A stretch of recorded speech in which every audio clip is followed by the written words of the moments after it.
Materi kelas 4, tema 6, cita-citaku, subtema 3, giatnya berusaha meraih cita-cita, pembelajaran 2. Tujuan pembelajaran ini sebagai berikut.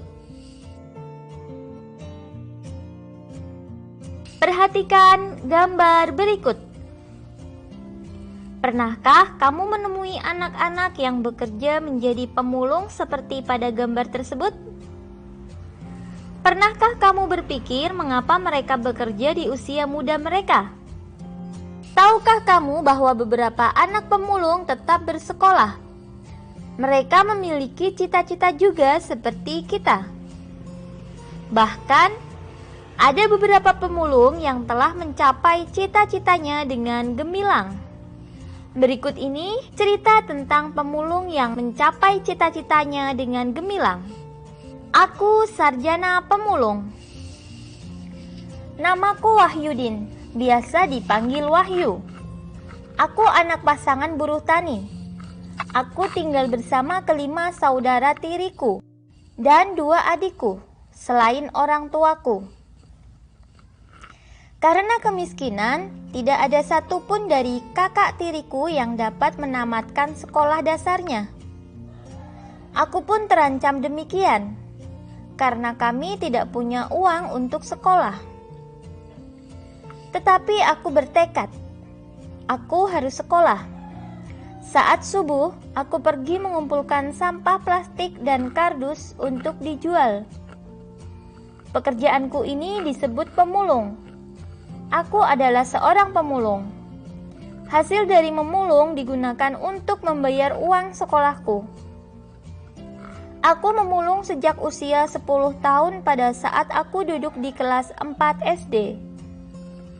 Untuk menamatkan sekolah dasar, aku perlu tambahan biaya. Selain memulung, aku pun menggembala kambing tetangga. Sewaktu SMP, aku juga berjualan gorengan.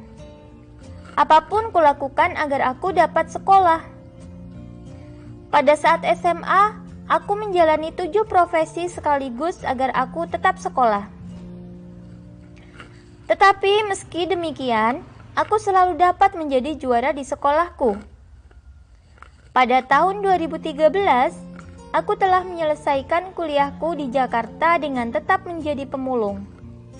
Lalu, aku mendapatkan beasiswa untuk melanjutkan kuliah kembali di ITB, Institut Teknologi Bandung, yang kini hampir selesai. Aku bangga telah mencapai cita-citaku untuk terus sekolah, meskipun dengan perjuangan yang panjang dan berat. Kita dapat merangkum cerita tersebut pada diagram berikut.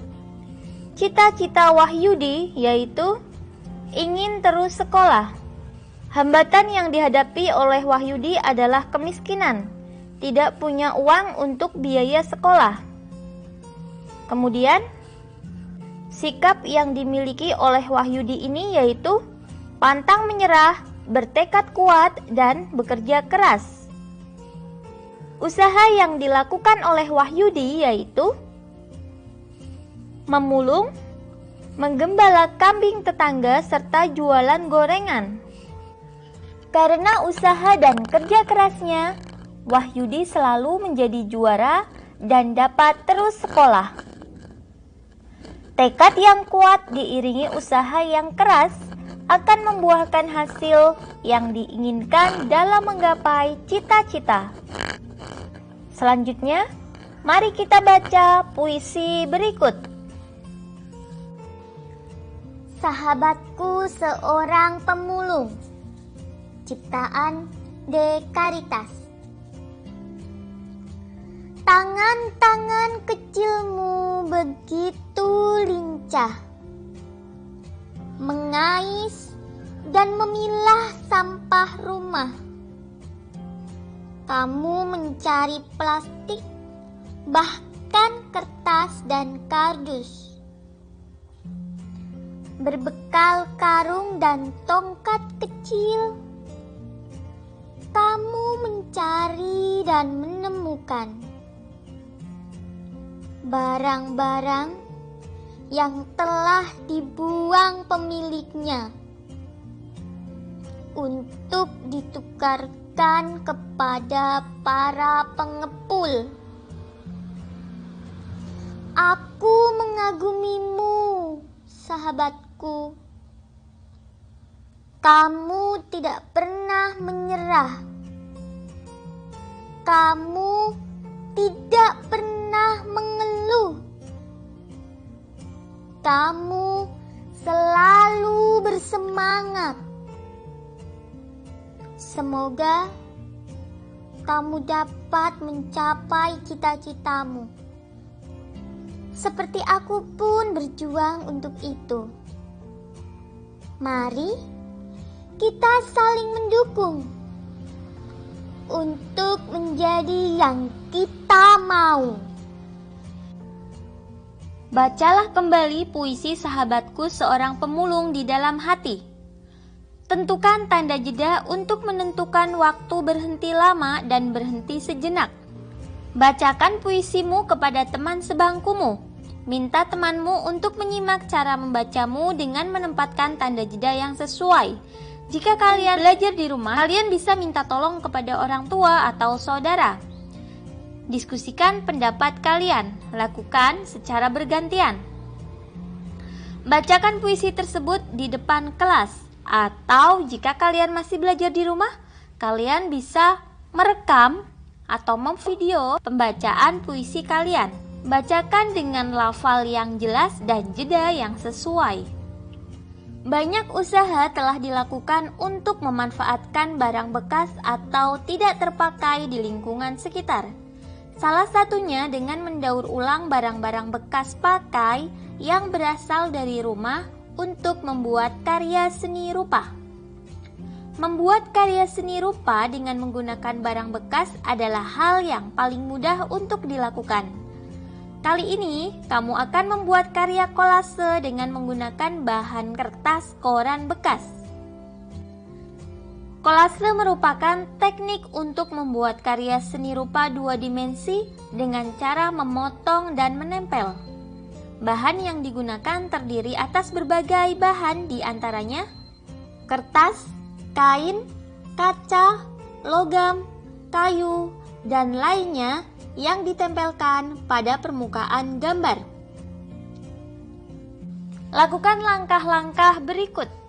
Pertama, siapkan bahan-bahan meliputi 1 lembar kertas, bisa kertas karton atau kertas sketsa.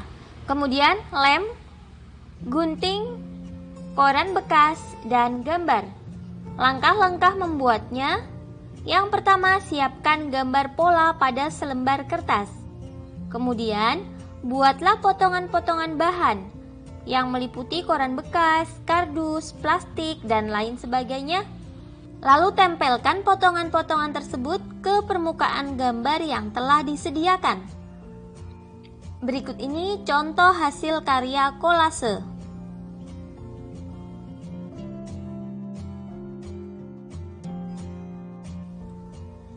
Tahukah kamu bahwa sampah telah menjadi masalah lingkungan yang semakin sulit diatasi?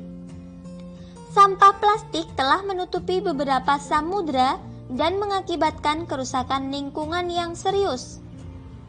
Banyak hewan laut mati karena memakan sampah plastik.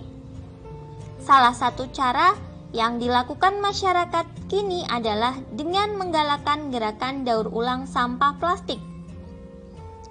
Tujuan mendaur ulang sampah plastik untuk memperpanjang usia pemakaian barang sehingga tidak perlu membeli untuk sementara waktu. Dengan demikian, jumlah sampah dapat dikurangi. Dengan melakukan penghematan penggunaan barang dari alam, kita telah melakukan usaha pelestarian makhluk hidup di sekitar kita. Keanekaragaman makhluk hidup telah memberikan manfaat bagi kehidupan manusia atau makhluk hidup lainnya. Sepantasnya, manusia berusaha dan bertindak untuk memelihara, mengembangkan, dan menjaga keanekaragaman makhluk hidup sebagai sumber daya alam hayati, agar senantiasa dapat diperoleh manfaatnya. Masyarakat dunia sekarang harus segera bertindak melestarikan keanekaragaman makhluk hidup. Dampak buruk yang diakibatkan kepunahan makhluk hidup telah merugikan bagi manusia itu sendiri. Di Indonesia, banyak jenis hewan dan tumbuhan asli Indonesia berada di ambang kepunahan. Bahkan beberapa sudah punah. Pelestarian makhluk hidup dapat dilakukan melalui cara-cara di antaranya. Yang pertama, upaya pelestarian tumbuh-tumbuhan. Upaya dapat dilakukan sebagai berikut. Yang pertama, kebun koleksi. Ini biasanya hanya untuk mempertahankan tumbuhan bibit unggul. Contoh, kebun kelapa di Bone-Bone, kebun mangga di Pasuruan, dan lain sebagainya.